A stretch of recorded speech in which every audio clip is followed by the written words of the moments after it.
اعوذ باللہ من الشیطان الرجیم بسم اللہ الرحمن الرحیم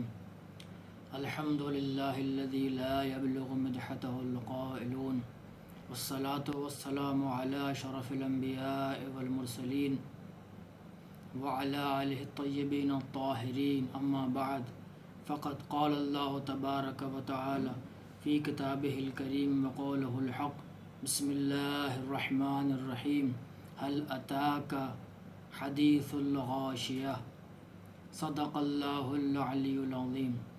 السلام علیکم ورحمۃ اللہ وبرکاتہ۔ محترم ناظرین، محترم سامعین، ہم آج بھی اپنے وقت پر صبح 5:30 بجے آن لائن ہوئے تھے، لیکن نیٹ ورک کی پرابلم کی وجہ سے لائیو اسٹریم نہیں ہو پائی، اس لیے ہم آج کے درس کی اس طرح سے آپ کے لیے ویڈیو بھیج رہے ہیں انشاءاللہ۔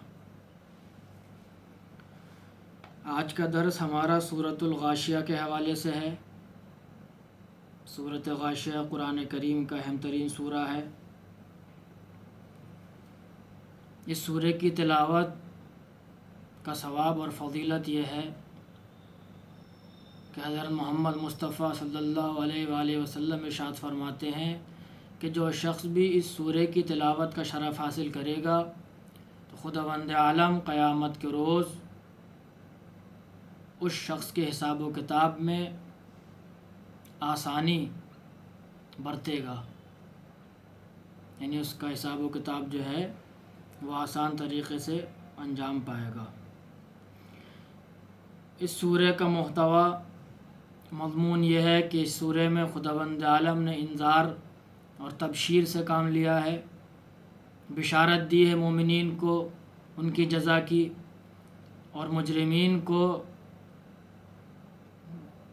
جہنم ان کی جزا کے طور پر ان کو دکھایا اور بتایا کہ دیکھو تمہارے گناہوں کی اور تمہارے اعمال نامے کی جزا یہ ہے۔ دیگر مفاہیم بھی اس سورہ میں ذکر ہیں، جیسے خداوند عالم نے مختلف نعمتوں کا ذکر کیا ہے سورہ کے اندر، جنت کی منظر کشی کی ہے سورہ میں کہ بہشت میں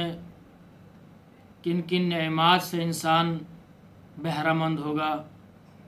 اور توحید کے حوالے سے گفتگو ہے۔ دیگر انشاءاللہ جب اور پڑھیں گے تو انشاءاللہ اور واضح ہو جائے گا۔ آئیے تفسیر شروع کرتے ہیں سورہ کی۔ بسم اللہ الرحمن الرحیم۔ هل اتاک حدیث الغاشیہ۔ غاشیہ جیسا کہ روایات میں نقل ہے قیامت کا دوسرا نام ہے۔ قرآن کریم میں قیامت کے مختلف نام ذکر کیے گئے، جس میں سے ایک غاشیہ ہے۔ هل اتاک حدیث الغاشیہ، کیا تمہارے پاس قیامت کی خبر نہیں پہنچی کہ قیامت کی ہولناکی کیا ہوگی، قیامت میں وحشت کا ماحول کیسا ہوگا۔ غاشیہ کا جو لفظی معنی ہے وہ یہ ہے کہ کسی چیز کو ڈھانپ لینا، یعنی کسی چیز کو پوری طرح سے اپنے احاطے میں لے لینا۔ تو قیامت کا منظر وہ خوفناک ہوگا اور وہ وحشت کا ماحول وہاں پر ہوگا کہ تمام خلائق پر وہ وحشت اور ہولناکی طاری ہو جائے گی، یعنی وہ ہولناکی اور وحشت کا ماحول تمام خلائق کو اپنے احاطے میں لے لے گا۔ اس لیے کہا جا رہا ہے کہ کیا تم تک قیامت کی ہولناکی کی خبر نہیں پہنچی۔ پھر آگے ارشاد ہو رہا ہے وجوہ یومئذ خاشعہ۔ خاشعہ کا جو معنی ہے وہ یہ ہے کہ شرمسار ہونا اور ذلت محسوس کرنا، حقارت محسوس کرنا۔ یہ گفتگو جو ہماری شروع ہو رہی ہے یہ مجرمین کے حوالے سے گفتگو ہے۔ وجوہ یومئذ خاشعہ، یعنی قیامت کے روز کچھ چہرے ایسے ہوں گے کہ جو شرمسار ہوں گے اور ذلت کے سبب، ذلت کے باعث ان کو شرمندگی ہوگی۔ کیونکہ جو قیامت کا ماحول ہوگا اور ان کے اعمال نامے کے اعتبار سے جو ان کی سزا معین کی گئی ہے وہ ان کو بتائی جائے گی، جہنم کا منظر دکھایا جائے گا،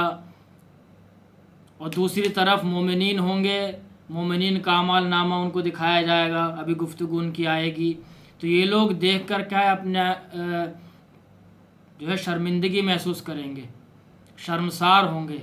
ذلت محسوس کریں گے۔ اس لیے خداوند عالم کہہ رہا ہے وجوہ یومئذ خاشعہ، قیامت کے روز کچھ چہرے ایسے ہوں گے جو شرمندگی سے جھکے ہوئے ہوں گے۔ دیکھیے شرمندگی، یہاں خداوند عالم نے چہرے کا ذکر کیوں کیا؟ خداوند عالم پورے وجود کا ذکر بھی کر سکتا تھا، لیکن میں پہلے بھی عرض کر چکا ہوں کہ خداوند عالم نے جو لفظ جہاں ذکر کیا ہے وہ لفظ وہیں ذکر ہونا تھا، اور اس کے مقام پر کسی اور لفظ کو لا کر نہیں رکھا جا سکتا۔ چہرے کی گفتگو یہاں اس لیے ہیں کیونکہ جب انسان شرمندہ ہوتا ہے اور شرمسار ہوتا ہے تو چہرے سے عیاں ہوتا ہے۔ سب سے پہلے مرحلے میں چہرے سے انسان کے معلوم ہوتا ہے کہ یہ شرمسار ہے، ذلت محسوس کر رہا ہے، اس لیے کہا گیا کہ چہرے کیا ہیں؟ شرمسار ہوں گے۔ آیت نمبر 3 عاملۃ ناصبہ، ناصبہ کا مطلب ہے تھکا دینا، خستگی، کوفتگی۔ تھکانے کا مطلب یہاں پر یہ ہے کہ دنیا میں لوگوں نے جو اعمال انجام دیے ہوں گے، جو کام انجام دیے ہوں گے، چاہے وہ شہرت ہو یا قدرت ہو یا دولت ہو یا دیگر امور دنیا ہوں، جن کاموں میں بھی انہوں نے دنیا میں ان کاموں کے حصول کے لیے، اپنے اہداف کے حصول کے لیے انہوں نے محنت کی ہوگی اور زحمت کی ہوگی، ان سارے اعمال کی وجہ سے قیامت میں ان لوگوں کو شرمندگی ہوگی،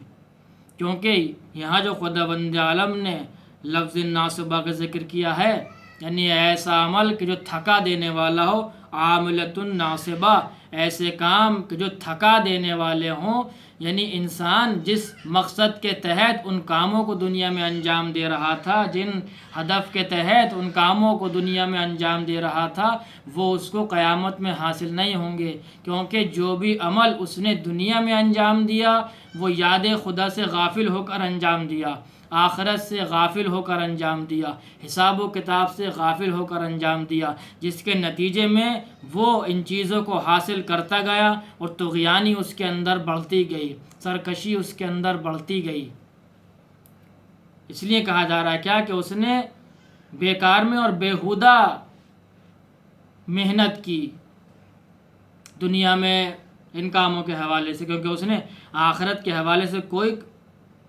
کوئی عمل انجام نہیں دیا کہ جس عمل کی بنا پر خداوند عالم اس کو جزائے خیر دے، ایسا کوئی عمل اس نے دنیا میں انجام نہیں دیا۔ پھر آگے ارشاد ہو رہا ہے آیت نمبر 4 میں تصلا نارن حامیہ، ایسے لوگوں کو جہنم میں ڈالا جائے گا، اور جہنم میں ایسی آتش روشن ہوگی کہ جو اپنے درجہ حرارت کے اعتبار سے نقطہ عروج پر ہوگی، یعنی اس آتش کی حرارت نقطہ عروج پر ہوگی، ایسی آگ میں ان لوگوں کو ڈالا جائے گا۔ پھر آگے ارشاد ہوا آیت نمبر 5 میں تسقا من عین آنیہ، جب آتش میں ڈالنے کے بعد یہ لوگ تشنگی کا احساس کریں گے،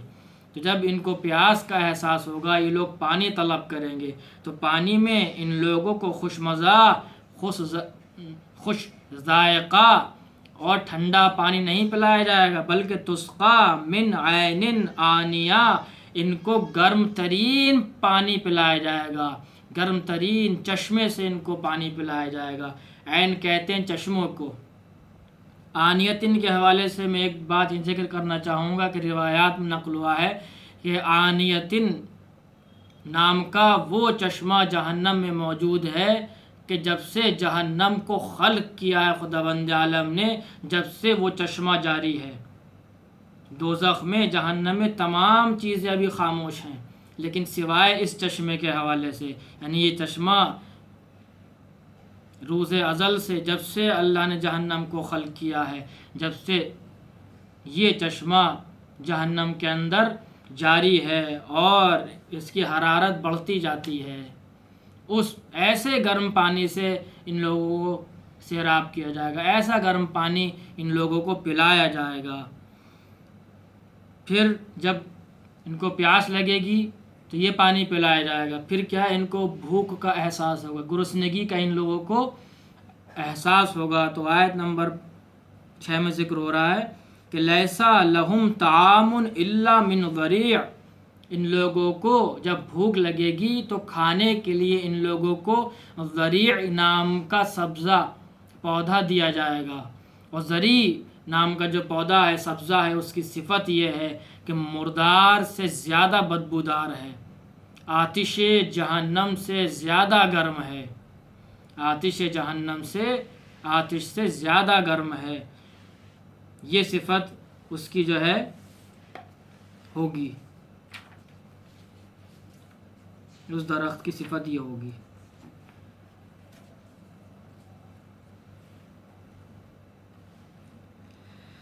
پھر لیسا لہم طعام الا من ضریع، تو بھوک جب لگے گی تو ان لوگوں کو یہ چیز دی جائے گی، ان لوگوں کو جو ہے کھانے کے لیے۔ تو آگے ارشاد ہو رہا ہے آیت نمبر 7 میں کہ لا یسمن ولا یغنی من جوع، تو جب ان لوگوں کو تشنگی کا احساس ہوگا تو ان کو یہ پانی دیا جائے گا، تو اس پانی سے ان کی پیاس بجھے گی نہیں بلکہ پیاس اور بھڑکے گی، اور یہ پانی تشنگی کو خاموش کرنے کا کام نہیں کرے گا بلکہ کلیجے کو جلانے کا کام کرے گا۔ اور جو کھانا ان لوگوں کو ضریع نام کی پودے اور جو ہے سبزے کا دیا جائے گا، اس سے بھوک ان کی ختم نہ ہوگی بلکہ ان کا معدہ نابود ہو جائے گا۔ لا یسمن ولا یغنی من جوع، اس پانی سے، اس طرح کے کھانے سے ان لوگوں کے جسم فربا نہیں پڑیں گے، ان لوگوں میں سرسبز و شادابی دوبارہ لوٹ کر نہیں آئے گی، ان لوگوں کی بھوک ختم نہیں ہوگی۔ ولا یغنی من جوع، اور یہ کھانا ان کی بھوک کو مٹانے کے لیے کافی نہیں ہوگا۔ یہ اس طرح کی جو ہیں یہ جو چیزیں جہنم کی، یعنی ایک طرح سے خداوند عالم نے یہ جہنم کی منظر کشی قرآن کریم میں پیش کی ہے کہ اس طرح سے مجرمین کو سزا جہنم میں دی جائے گی۔ اب آگے انشاءاللہ کل ذکر ہوگا، آگے جو ذکر ہوگا وہ یہ ہے کہ اب خداوند عالم مومنین کی جزا کے حوالے سے گفتگو کرے گا اور بہشت کے مناظر اور نعمتوں کے منظر کشی خداوند عالم قرآن کریم میں پیش کرے گا۔ اب انشاءاللہ گفتگو آج ہماری یہیں تک رہی، کل انشاءاللہ اسی ٹائم یعنی صبح 5:30 بجے لائیو جاری ہوگی۔ وآخر دعوانا ان الحمد للہ رب العالمین۔